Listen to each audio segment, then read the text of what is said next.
Assalamualaikum warahmatullahi wabarakatuh. Selamat datang di channel KKN PPM UGM Bawean 2020 bersama saya Ridwan dan juga teman saya Rizka. Kita akan membahas tentang pelaksanaan kurban di tengah pandemi COVID-19.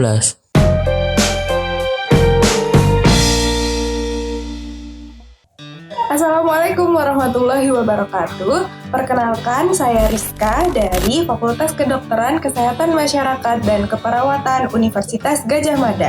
Saya akan menyampaikan materi tentang protokol kesehatan saat berkurban.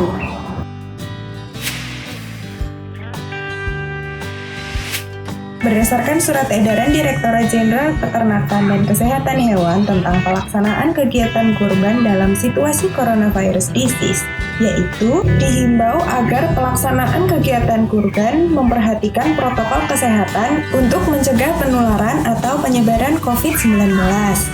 Untuk itu, mari kita simak 4 tips berikut ini. 1. Jaga jarak fisik atau physical distancing, yaitu hanya dihadiri oleh panitia dan petugas. Pendistribusian daging dilakukan oleh panitia ke rumah mustahik. Mengatur jarak minimal 1 meter dan tidak saling berhadapan saat pengungutan, pencacahan, penanganan, dan pengemasan daging. 2. Penerapan higien personal.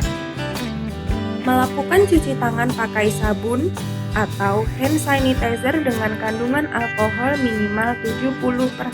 Setiap orang harus menggunakan alat pelindung diri atau APD berupa masker. Petugas pengulitan, penanganan, serta pencacahan daging dan jeroan menggunakan masker, kacamata goggle atau face shield, sarung tangan sekali pakai, apron, dan penutup alas kaki.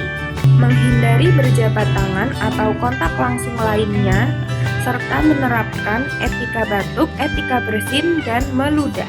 Hindari penggunaan alat pribadi, misalnya alat sholat dan alat makan, secara bersama.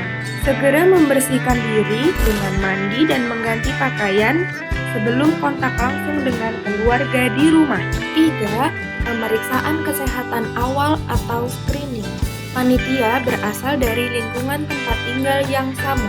Petugas yang berasal dari daerah lain memiliki surat keterangan sehat dari rumah sakit ataupun puskesmas. Melakukan pengukuran suhu tubuh di setiap pintu masuk dengan alat termogan oleh petugas memakai APD berupa masker dan face shield. 4. Penerapan higien dan sanitasi. Tersedia fasilitas cuci tangan pakai sabun di tempat-tempat yang mudah dijangkau. Melakukan pembersihan dan disinfeksi peralatan sebelum dan sesudah digunakan. Panitia dan petugas yang berada di area penyembelihan dan penanganan daging maupun jeroan harus dibedakan. Kotoran atau limbah ditangani dengan baik. Itulah tadi 4 tips protokol kesehatan yang harus ditaati saat berkurban di tengah pandemi seperti ini. Berkurban aman demi kesehatan bersama. Jika kurban tidak ditangani dengan baik, ini akan mengundang hal yang tidak diharapkan, terutama masalah kesehatan kita bersama. Ada beberapa kuman yang berbahaya yang akan berkembang pada daging kurban ketika daging kurban tidak ditangani dengan benar.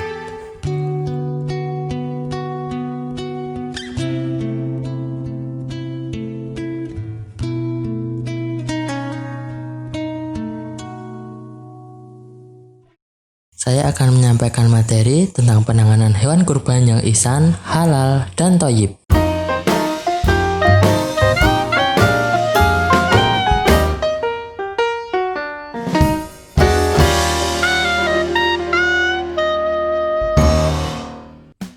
Secara umum, kita tahu bagaimana hewan yang sehat dan yang sakit.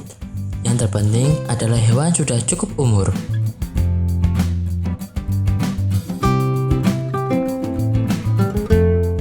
Tidak cacat,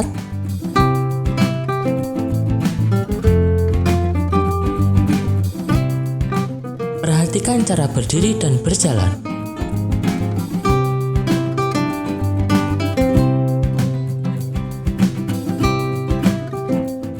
Nafsu makan baik,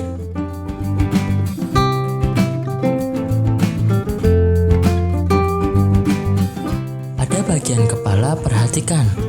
Mata. Bagian hidung pada saat bernafas.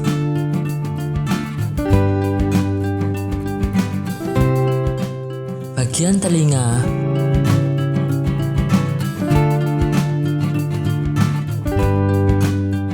Bagian bibir dan mulut.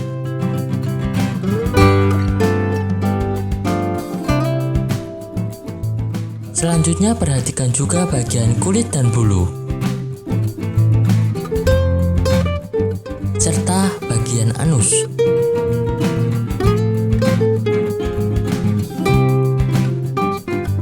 Dan kotoran.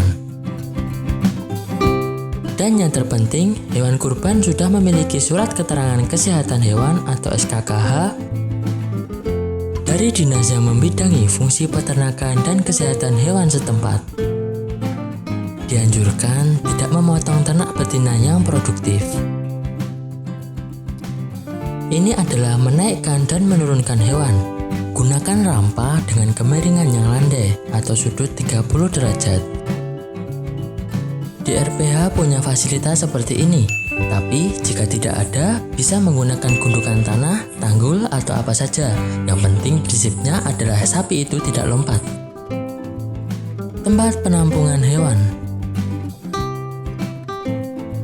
Seperti pada gambar ini, minimal hewan diberikan penutup sehingga dia nyaman.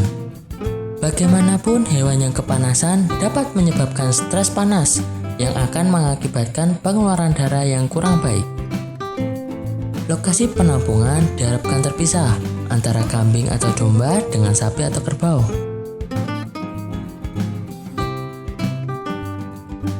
Jika hewan itu lebih dari 12 jam di tempat penampungan, sebaiknya diberikan pakan.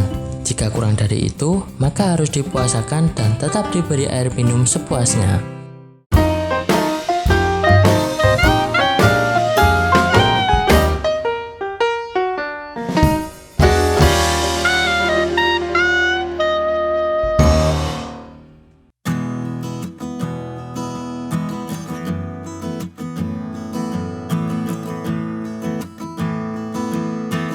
Pisau penyembelihan.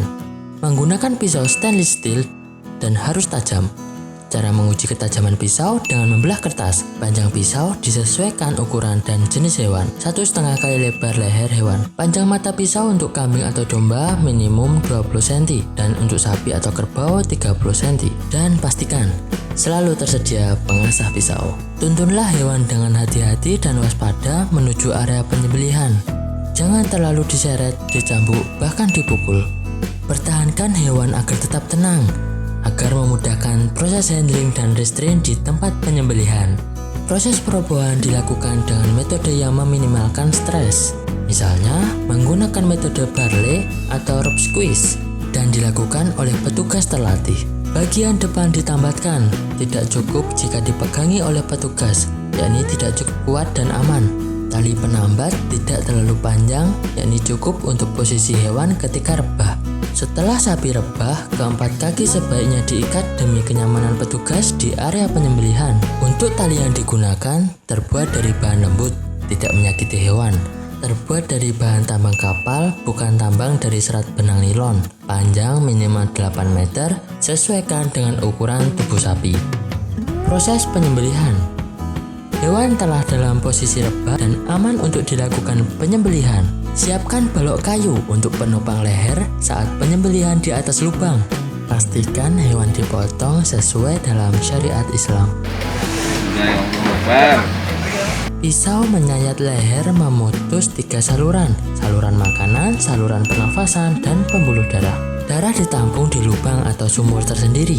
Tidak boleh dibuang ke sungai atau bercampur dengan limbah lain dalam bak penampungan limbah. Pisau dicuci untuk menghilangkan bekas darah hasil penyembelihan, dikeringkan dari sisa air, dan cek ketajaman. Perlakuan setelah penyembelihan.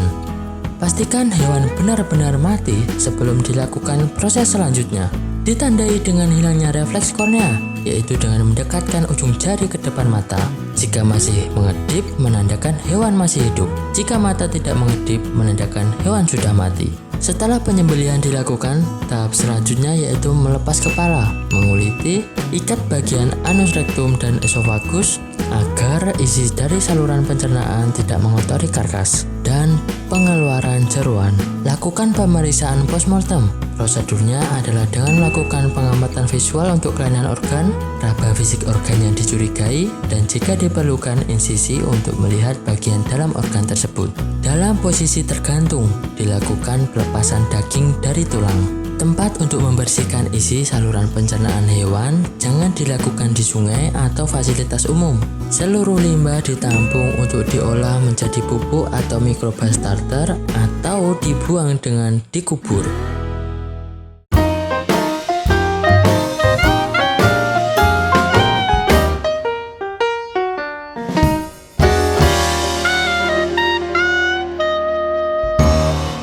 Jeroan yang sudah bersih kemudian direbus, ditiriskan, ditunggu hingga dingin, dipotong-potong ukuran distribusi, ditimbang, dikemas, dan dipindahkan ke ruang distribusi. Tempat penanganan daging dan jeroan diharapkan terpisah. Daging tidak langsung diletakkan di atas lantai. Beri alas yang bersih, bisa berasal dari plastik. Gunakan alas kaki dari plastik agar daging tidak kotor atau memasukkan dalam wadah. Daging dipotong-potong ukuran distribusi, ditimbang, dikemas, dan dipindahkan ke ruang distribusi. Penggunaan meja selama proses penanganan daging mampu mengurangi kontaminasi dan menjadikan daging lebih higienis. Tulang dipotong-potong ukuran distribusi, ditimbang, dikemas, dan dipindahkan ke ruang distribusi. Pemotongan dapat menggunakan kapak atau alat pemotong seperti ini dengan mata pisau yang sudah dibersihkan. Untuk kemasan daging, kemasan jeroan, dan kemasan tulang diusahakan terpisah. Kemudian masuk ke ruang distribusi untuk disatukan dalam satu paket kemasan distribusi kurban. Gunakan plastik bening yang aman. Alternatif selain kantong plastik, dapat menggunakan besek dengan dilapisi daun pisang.